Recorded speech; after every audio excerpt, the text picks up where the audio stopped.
Thank you very much, Mr. Speaker. I raise pursuant to Standing Order number 95 as read together with Standing Order number 83. But, Mr. Speaker, before I raise that point of order, I thought my very good friend, the Honorable Musa Sirma, who is the chair of CDF, had very important information to communicate to this House, particularly when the Honorable Stephen Mule was welcoming his students. We thought that the students will go back home knowing that CDF has been released. Can you raise your point of order in relation to order number 8? No, I was just trying to eliminate. And Honorable Sirma, you don't have to stand up simply because your name was mentioned. Go ahead.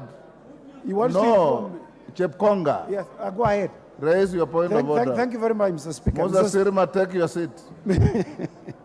Thank you, Mr. Speaker. He needs to take a cue to raise a point of order himself. Mr. Speaker, this matter has been ably canvassed in this House.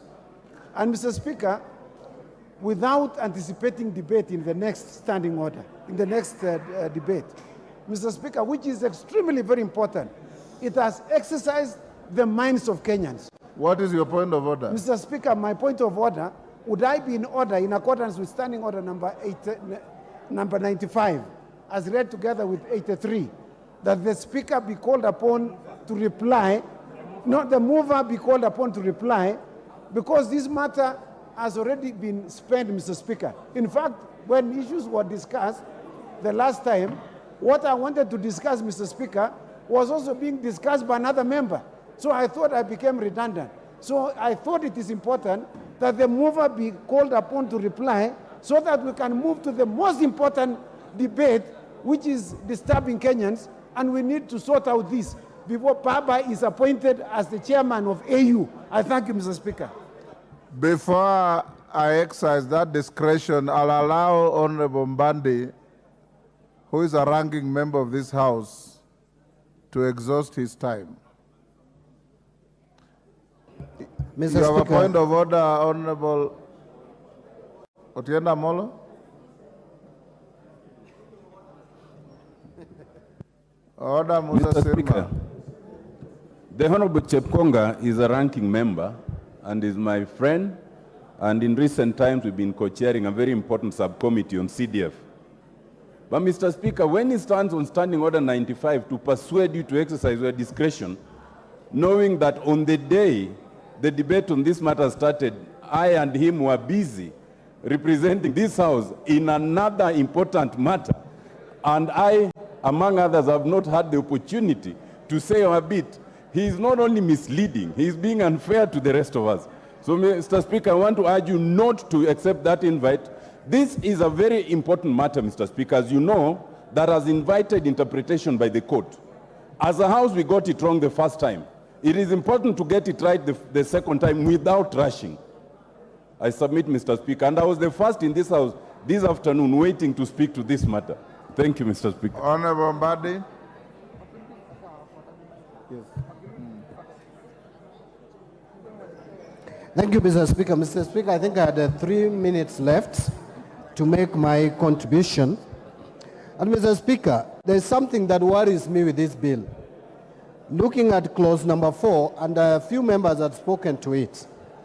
In an effort for the government or the executive to beat, or rather to correct, what was said in court, they are creating a bigger problem to the people of Kenya. And Mr. Speaker, if you look at clause 4, where the levy is being levied or imposed, then it says that there is imposed a levy known as the Affordable Housing Levy, and that the levy shall be at the rate of 1.5% of the gross salary of an employee, or the gross income of a person received or accrued, which is not subject to the levy under paragraph A. Mr. Speaker, we are exposing Kenyans now, including even Mama Mboga in the streets, who are promised that this levy will only affect those who are salaried and who have a pay slip, to unnecessary harassment by Kenya Revenue Authority. Mr. Speaker, to impose this levy on people who don't have salary is going to be a nightmare.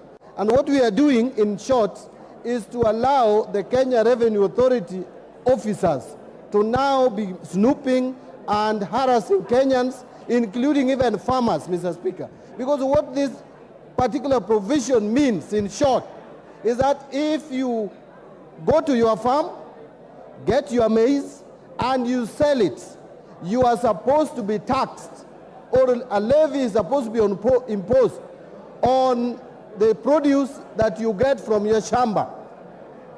Gross of it, not even removing the cost of producing maize. This is punitive, and this is one of the worst legislations that can ever be passed in a house like this. Mr. Speaker, unless there is going to be an amendment to remove this or to make it implementable, Mr. Speaker, this particular provision should not be allowed to stand. Mr. Speaker, I don't want to go any further. I can see the leader of majority is gesturing, I don't know for what. But Mr. Speaker, I've just mentioned that... Order, honorable members, order. Order, double N. Order. Is that Ngelechei or double N? The exuberance and loud conversations are disrupting even the speaker to hear what the member on the floor is saying.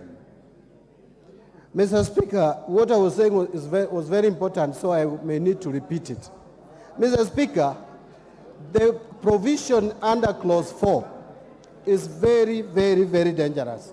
And I would urge that this matter is looked into, because now, Mr. Speaker, those farmers in the village who, after producing their crops, sell their produce, will be required to surrender 1.5% of the gross produce to this housing levy. Mr. Speaker, this is punitive. This is going to lead to unnecessary harassment of ordinary Kenyans by Kenya Revenue Authority. And I can see Leader of Majority is laughing. He actually said when he was moving this motion that they are very happy because government is going to receive more money.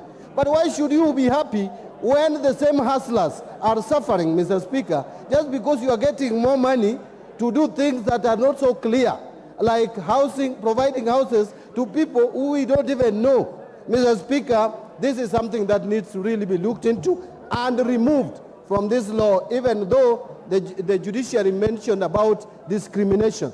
There should be a better way, a more... Honorable members, I have been